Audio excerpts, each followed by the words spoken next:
난 무력했지. 슬픔을 보듬기에 내가 너무 작아서. 그런 널 바라보며 내가 할 수 있던 건 함께 울어주기. 그걸로 너는 충분하다고 애써 참 고맙다고 내게 말해주지만 억지로 괜찮은 척 웃음 짓는 널 위해 난 뭘 할 수 있을까. 네 앞에 놓여진 세상의 짐을 대신 다 짊어질 수 없을지는 몰라도. 안녕하세요. 2019 수능특강 영어 오리엔테이션 강좌에 오신 걸 환영합니다. 저는 주혜연입니다. 여러분이 방금 보셨던 화면은 작년 한 해 동안 여러분 선배들이 저에게 보내줬던 손편지입니다. 사실 요즘 같은 세상에 손편지 한 통 쓸 일 많지 않은데요. 이렇게 마음을 꾹꾹 눌러 담아서 많은 편지들이 저에게 도착했던 이유는 물론 결과가 좋아서이기도 하겠지만 우리 화면 너머로 서로 마음과 마음이 만나고 그리고 서로가 서로에게 위안이 되고 희망이 되는 시간들이 있었기 때문이 아닐까라고 생각하고 여러분과도 그런 시간 함께 만들어갈 수 있었으면 좋겠습니다. 사실 오늘 이 시간은 제가 앞으로 강의를 이렇게 꾸려가겠습니다 라고 여러분한테 소개하는 시간입니다만 거기에 앞서서 일단 여러분의 이야기를 좀 들어보는 시간을 가질까 합니다. 여러분들 지금 시점에서 가지고 있는 영어 고민들 분명히 있을 거거든요. 자, 먼저 이런 생각하셨을 겁니다. 수능특강 영어랑 영어 독해 연습이랑 수능특강 교재가 2권이던데요. 뭐부터 해야 됩니까? 2권 다 해야 되나요? 뭐 이런 생각 하셨죠. 일단 수능특강 영어라고 하는 교재는 유형별로 구성이 되어 있는 단원이 앞에 등장을 하고요. 그 다음에는 주제별로 그리고 끝에 실전 문제 테스트 편으로 구성이 되어 있습니다. 반면에 우리 영어 독해 연습이라고 하는 교재는요. 틀리기 쉬운 유형들 그리고 어려운 지문들만 모아서 구성을 했거든요. 그러니까 순서를 따져서 공부하자면 수능특강 영어 교재를 먼저 공부하는 것이 맞습니다. 자, 구체적인 어떤 교재 구성 같은 이야기는 제가 뒤에서 좀 다시 드리도록 할게요. 자, 그 다음에 어디서 이런 이야기 듣고 와가지고 막 울고 있는 친구들이 있더라고요. 수능특강을 3월 안에 다 끝내야 된다는데 저 너무 늦게 시작한 것 같습니다. 어떻게 합니까? 3월 안에 끝내긴 뭘 다 끝내요. 얼마나 책이 두꺼운데요. 끝냈다라고 하는 거는 아마 그런 거겠죠. 다 풀고 채점을 한번 해봤다. 그죠? 근데 이렇게 풀고 채점한 다음에 나중에 다시 안 보실 거예요. 또 볼 거죠. 또 보면 어떻게 되는지 아세요? 답만 쏙쏙 기억나요. 그래서 그때는 영어에서 이야기하는 fresh eyes, 정말 새로운 시각으로 이 지문을 제대로 들여다볼 수가 없습니다. 자꾸 기억에 의존하게 되는 게 사람의 마음이거든요. 그러니까 친구들 진도 나가는 거 신경 쓰지 마세요. 여러분 한 번 볼 때 제대로 보는 것이 훨씬 더 중요합니다. 자, 그 다음에 제가 그렇게만 얘기하면 그래도 안심이 안 됩니다 라고 하실까봐 아예 이렇게 캘린더 형태로 여러분 공부 계획을 한번 짜봤습니다. 수능부터 거꾸로 한번 생각을 해볼게요. 자, 11월에 수능을 보죠. 그러면 10월, 9월 2달 동안은 복습하는 시간도 있어야 될 거고 소위 말하는 실전 문제 풀이를 하는 시간도 있어야 될 겁니다. 기출문제 아직 안 푸셨으면 괜찮아요. 9월, 10월 달에 여러분 실컷 공부하실 수 있습니다. 뭐 일주일에 한 3회분만 푼다 쳐도요. 벌써 4주면 얼마입니까? 12회. 2달이면은 이게 벌써 28회에 해당하는 굉장히 많은 분량을 풀어볼 수 있거든요. 그러니까 문제만이 못 풀어서 등급이 안 나온다? 그런 걱정은 안 하셔도 괜찮아요. 자, 그 다음에 7월, 8월은 수능 완성 교재, 5월, 6월은 영어 독해 연습 교재, 3월, 4월은 수특 교재. 각 교재당 제가 이렇게 2달씩 시간을 잡았는데도 불구하고 충분히 기간 안에 끝내고 복습까지 할 수 있는 거 보셨죠? 그러니까 여러분이 만약에 한 발 빠르게 2월 달에 수능 특강 강의를 시작했다면 지금 바로 문장 독해를 함께하는 연습, 해석 공식을 좀 병행했으면 어떨까라는 생각이 듭니다. 여러분 보시면 알겠지만 지문 독해 공부할 시간은 굉장히 많아요. 그런데 정작 문장 해석을 정확하게 하는 연습을 하는 기간은 딱 요때까지밖에 없거든요. 그러니까 기왕 할 수 있다면 병행하셨으면 좋겠습니다. 자, 이제 그 다음에 절대평가로 전환되고 나서 굳이 연계교재를 다 봐야 됩니까? 라는 질문도 많이 하더라고요. 그럼 제가 이렇게 한번 얘기를 해볼게요. A라는 교재가 있고요. B라는 교재가 있어요. 자, 근데 그 2권의 교재가 난이도가 비슷하다, 뭐 또 문제의 질이 비슷하다라고 생각을 해봅시다. 근데 한 권은 여기에서 몇 지문이 시험에 나온대요. 그리고 여기에서 아주 유사한 내용을 가진 지문들도 다수 출제가 된답니다.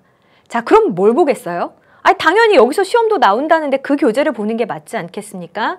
연계 교재는 직접 연계되는 몇 문항 맞추는 용도로만 쓰고 나머지 문제는 다른 교재로 맞추고 이렇게 생각하지 마시고 그냥 이 교재 공부할 때 제대로 파급력 있게 공부하겠다라고 여러분 좀 마인드를 다르게 가지셨으면 좋겠습니다. 자, 그 다음에 이제 아마 강좌 수가 굉장히 많던데 이거 강의를 다 들어야 됩니까? 라는 이야기도 많이 하더라고요. 여러분 일단 유형편은 다 들으세요. 왜냐하면 유형별로 이렇게 접근하십시오라는 접근법을 얘기하는 거는 수능 특강 영어가 처음이자 끝이에요.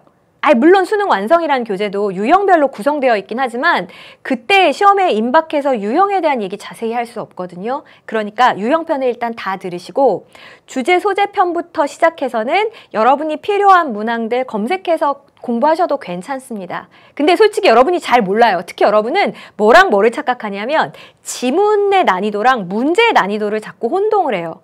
지문은 엄청 어려운데 문제는 쉬울 수 있거든요. 그럴 경우에는 그 지문 다시 잘 보셔야 돼요. 왜냐하면 수능에서는 문제가 똑같이 나오는 게 아니고 지문이 똑같이 나오는 거기 때문에 여러분이 아직 그런 거를 감별해낼 수 있는 눈이 없기 때문에 제가 올려드릴 겁니다. 그래서 여러분이 보시고 여러분이 어려웠던 지문, 틀렸던 지문 그리고 제가 생각하기에 중요하고 같이 꼭 봐야 되는 지문들 이런 것들은 뭐 지문당 길어야 10분 정도밖에 안 되거든요. 시간 투자하는 거 아깝다 생각하지 마시고 저랑 차근차근 같이 정리해 나가셨으면 좋겠습니다. 자, 그 다음에 개념 공부 다 못했어요. 특히 이 영어의 기본기가 약한 친구들 중에 이런 이야기하는 친구들이 있습니다. 겨울 동안 뭐 하셨어요? 그러게 남들 할 때 같이 했으면 좋았잖아요. 근데 뭐 어쩔 수 없어요. 지금부터라도 시간 좀 쪼개셔서 병행하셨으면 좋겠습니다. 물론 쉽지 않겠지만 한 번은 해야 되는 작업입니다. 우리 개념 강의를 언제 많이 듣나라고 제가 이렇게 통계를 좀 봤더니 보통 1월 달에 가장 많이 들어요. 근데 그 다음이 6월 모의평가 끝나고 확 들어오고요. 또 많이 들어오는 시기가 신기하게도 9월 모평 끝나고 옵니다. 그때는 제가 시켜서 들어온 게 아니고 본인이 느끼는 거죠. 아, 내가 생각보다 기본기가 굉장히 약했구나. 근데 그때 와서 기본 개념 교재를 본다면 마음이 얼마나 급하겠습니까? 그러니까 아직 하나도 늦지 않았거든요. 매일 20분, 30분 괜찮아요. 조금씩이라도 좋으니까 꼭 병행하시기를 저는 권하겠습니다.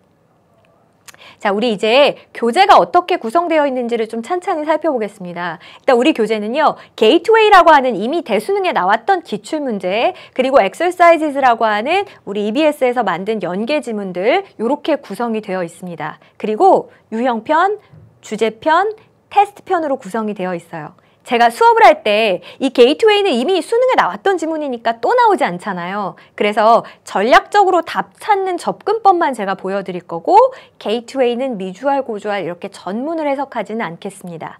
대신에 여기에서 제가 지킨 시간을 우리 지문 나머지 연계될 수 있는 지문들 분석하는 데는 충분히 투자해 드리겠습니다. 그리고 제가 하나만 부탁드릴게요. 특히 연계교재 공부할 때요. 선생님 테스트편은요 실전처럼 풀고 틀린 문제만 확인하고 넘어가겠습니다. 이렇게 이야기하는 친구들이 있는데 진짜 큰 착각이에요. 평가원도 여러분의 그 마음을 알거든요. 그래서 가장 연계가 많이 되는 부분이 사실은 이 테스트 파트입니다. 그러니까 뒷부분이라고 소홀히 하지 마시고 정말 첫 마음 그대로 끝까지 공부해 주시기를 꼭 부탁드리겠습니다. 자, 그럼 우리 강좌 구성이 어떻게 돼 있느냐에 대한 얘기를 좀 해볼게요. 일단 마음을 토닥이는 한 줄로 여러분이 좀 마음을 다잡고 공부할 수 있는 이야기를 함께 나눌 겁니다. 사실 고백하자면 저도 처음 강의 시작했을 때에는 그냥 바로 강의 시작하기도 좀 그런데 뭐라고 얘기는 해야 되겠고 그런 마음으로 준비를 했었는데 좀 지나다 보니까 이 시간을 통해서 서로 정말 마음 어린 이야기도 많이 나누고 저 선생님 마음 힘들 때는 그냥 그 부분만 돌려서 봅니다. 이런 친구들도 있어서 저도 이제는 굉장히 신경을 많이 써서 준비를 합니다. 우리 좀 서로에게 힘이 되는 이야기 나눌 수 있었으면 좋겠고요. 문풀 단계라고 하는 거는 각 유형별로 어떻게 전략적인 접근을 할 것인가 거기에 대한 걸 좀 살펴볼 거고 그리고 나서 문장 분석을 먼저 해드립니다. 일단은 지문 들어가서 단어 찾고 거기에서 문법 분석하는 거는 하수예요. 우리 걸리적거릴 만한 것들은 미리 다 해결을 하고 지문에 들어갔을 때에는 논리 전개에만 딱 집중을 하겠습니다. 자, 그리고 나서 지문 분석하고요. 여러분이 내용을 한눈에 딱 알아보기 좋게끔 한눈에 쏙 리뷰로 정리해 드릴 겁니다. 나중에 수능 시험장에 들고 가야 할 단 하나의 교재가 있다면 한눈에 쏙 리뷰 모음집이거든요. 그러니까 여러분이 잘 챙겨서 보셨다가 수능 시험장엔 요거 가져가는 걸로. 자, 그리고 적중 예감이라고 해서 연계될 수 있는 문제들을 제가 짚어드릴 겁니다. 뭐 사실 이런 자랑하긴 싫었습니다만 일단 6월, 9월 작년 대수능까지 빈칸 추론으로 나온 문제는 전문항 다. 그리고 직접 연계된 뭐 글의 순서라든지 문장 삽입이라든지 거의 다 제가 이렇게 짚어드린 적중 예감에서 나왔어요. 근데 제가 지금 이 얘기를 하는 이유는 그럼 적중 예감만 보고 제가 외우면 되겠네요. 이렇게 생각하지 마시라고요. 여러분 지금 22 곱하기 23 그거 답을 외우시겠습니까? 아니면 두 자릿수 곱셈을 하는 방법을 배우시겠습니까? 이 답을 외우는 공부는 정말 미련하게 공부하는 거예요. 그 지문이 그대로 나왔을 때만 그게 써먹을 수 있는 힘이 있는 거잖아요. 그러니까 그렇게 공부하지 마시고 적중 예감은 여러분이 다 공부하고 나서 그냥 끝에 보너스로 얻어가는 거다 이렇게 생각하셨으면 좋겠습니다. 자, 마지막 꽃이 되는 이름은 여러분이 꾸며주는 코너입니다. 여러분이 보내고 싶은 사람에게 보내고 싶은 메시지를 적어서 주시면 우리 함께 공유하는 시간 갖도록 할 거고요. 마지막에 쉬운 단어의 힘 숙제까지 신경 써서 마련했거든요. 다의어나 혼동하기 쉬운 어휘들로 정리해드렸으니까 숙제만 잘 따라오셔도 어휘도 상당 부분 고민이 해결될 거라 생각합니다. 저는 열심히 준비했는데 그럼 여러분은 뭐 하실 거예요? 여러분이 해주셔야 될 일이 있어요. 일단 이거 진짜 지켜주셔야 돼요. 내가 임의대로 한 단계 뛰어넘고 이렇게 하시면 안 돼요. 시간을 재고 푸세요. 알아요. 특히 지금 하위권 친구들은 시간 재고 푸는 게 너무 괴롭습니다. 시간 안에 풀면 두세 문장밖에 못 읽어요. 좋아요. 두세 문장만 읽고 답 찾을 수 있는 데까지 한번 찾아보세요. 대신에 그리고 나서 지문 난이도를 여러분이 표시를 하는 거예요. 문제의 난이도가 아니에요. 지문 난이도입니다. 답은 쉽게 찾았는데 사실 이 지문 무슨 내용인지 모르겠어. 그러면 지문 난이도가 높은 거니까 여러분이 별점을 높게 주셔야 되는 겁니다. 여러분 나중에 보면 누구누구가 찍어주는 지문 찾아서 굉장히 많이 헤매고 다닙니다. 근데 그거 아세요? 평가원에서 물론 논리성이 굉장히 좋고 어려운 지문도도 출제하지만 요건 낼 줄 몰랐지. 이런 지문도도 출제를 해요. 그러니까 남이 찍어주는 거 쫓아다니지 마시고 여러분이 느꼈을 때 어려운 지문들 순서로 시험에 임박해서 정리하는 게 정답입니다. 지문 난이도 꼭 표시하시고요. 그리고 나서 시간 제한 없이 한번 다시 읽어보세요.